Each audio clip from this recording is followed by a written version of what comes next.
Hello everyone, আজকে moulded ক্লের সাহায্যে তৈরি করব দুটো ছোট ছোট ফটো হোল্ডার। এগুলোর মধ্যে তোমরা যে কোনো ফটোকে হোল্ড করিয়ে রাখতে পারবে, ফটো স্ট্যান্ডও বলতে পারো।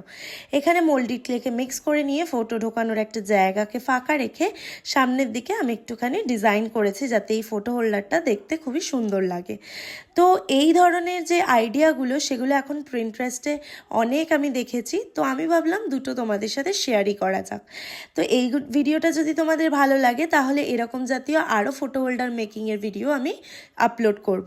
এরপরে এটা পুরোপুরি ড্রাই হয়ে গেলে এখানে পেস্টেল পিঙ্ক কালারটা করেছি এটার বডিতে, আর যেটা মাশরুম আছে সেটা তো তোমরা জানোই, ব্রাউন আর হোয়াইট দিয়ে বেসটা করেছি আর মাথার দিকটা পুরোটা রেড।